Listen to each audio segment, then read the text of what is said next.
Bonjour à tous, bonjour à toutes. Nous sommes sur le chantier de la construction de la cathédrale Saint-Esprit de Grand Bassam. Et notre interlocuteur, c'est notre œil, notre cœur, nos mains, nos pieds, l'observateur, notre technicien maison, on va l'appeler comme ça, parce qu'il est lui-même dans le domaine de la construction et il est notre regard vis-à-vis de ce grand édifice qui est en train d'être construit, pour lequel nous ne comprenons vraiment rien. Alors nous qui ne sommes pas des architectes ou des constructeurs, des techniciens de la construction, il va commenter. Bonjour. Bonjour. Alors lui c'est Luc Nguessan. Vous êtes quoi, architecte? Vous êtes technicien de construction? Oui, technicien en bâtiment, travaux publics. Qu'est-ce que vous savez faire? C'est-à-dire que si moi j'ai besoin de construire ma maison, je vous fais appel? Oui, je suis aussi bien dans les études que dans l'exécution. Et donc, si vous avez une maison à construire, je peux être un conseiller pour vous. Un conseiller. Voilà, vous orienter les démarches à suivre. Voilà, depuis même l'acquisition du terrain jusqu'à la construction de la maison. Et le sol, le terrain sur lequel on va construire, c'est important? Oui, le sol il est important pour, disons, le type d'édifice qu'on veut ériger. Donc le sol, en fonction donc, du bâtiment qu'on veut construire, il faut vraiment, disons, améliorer la qualité du sol ou bien laisser le sol dans l'état. On a parlé du sol, nous sommes sur un type de sol ici, avec un édifice particulier. Est-ce que ça présente un réel danger ou des difficultés que vous avez essayé de cerner? Comme je le dis, pour un type d'édifice, il faut voir la qualité du sol. Et donc, en la matière ici, une étude a été faite. L'étude du sol a été faite avant même, bien longtemps, et que le bâtiment ne mentionne le bâtiment.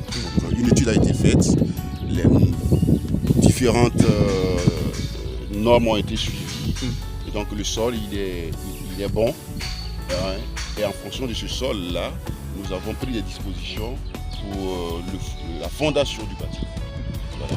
Donc, le type de sol nous amène à adapter, comment dirais-je, un type de fondation. Voilà.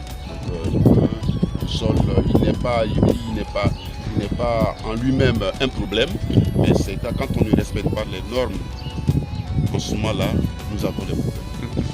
Et ici, en la matière, le sol a été étudié, les travaux ont été faits, des rivets qui ont été faits en dessous complètement, à quelques mètres, combien de mètres du sol? En fait, du niveau? Oui.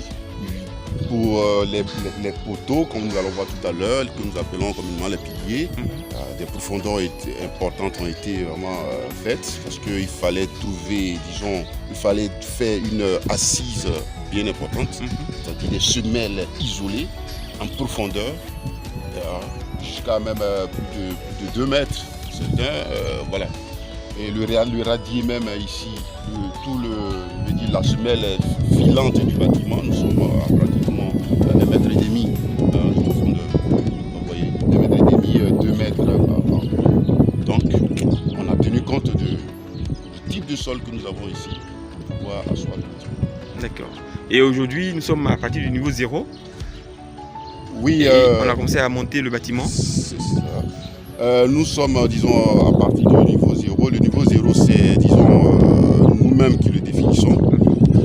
Le sol naturel peut être le niveau 0 pour certains. Pour d'autres bâtiments, on peut définir le niveau 0 à partir de l'édifice que nous voulons réaliser.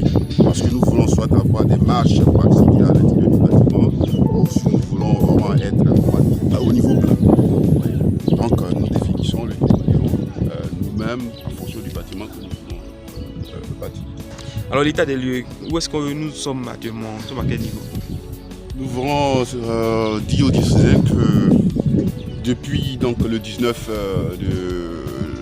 15 mars 2019, exactement, au moment où nous avons repris les travaux se portent très bien. L'évolution elle est suivie, elle est en tout cas appréciée et appréciable. Aujourd'hui, nous voyons, disons, un pan du bâtiment dont les grosses œuvres sont pratiquement terminées. Cette zone ouest du bâtiment, vous voyez. Les poteaux sont au niveau qu'il fallait. Et nous avons également les voiles qui sont au niveau qu'il faut. Maintenant, nous allons penser à mettre les poutres, ce qui est poutre, pour pouvoir penser demain à comment mettre, disposer la charpente. Quand vous parlez de voiles, vous parlez des murs qu'on voit là. Nous parlons des murs que nous voyons et c'est comme parce que c'est en béton armé que nous appelons des voiles. Si c'était des murs, on dirait des murs. Voilà. Des murs en briques. Mais ici, c'est du béton armé. Et en parlant de béton armé, il y a des épaisseurs qui sont vraiment considérables. On peut s'approcher pour voir? Oui, exactement. Nous sommes donc toujours dans la zone ouest, la partie où les gros œuvres sont pratiquement achevées. Vous voyez l'épaisseur, nous parlions tout à l'heure de voile. Ici, c'est une entrée, un ouvrant, vous voyez, une porte qui est là. Et vous voyez un peu l'épaisseur du voile.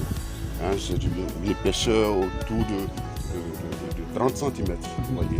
Donc vraiment, c'est vraiment épais. Ici, nous sommes autour de 40 cm.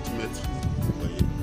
Et donc, il y a une variation d'épaisseur d'un endroit à un autre, suivant la charge.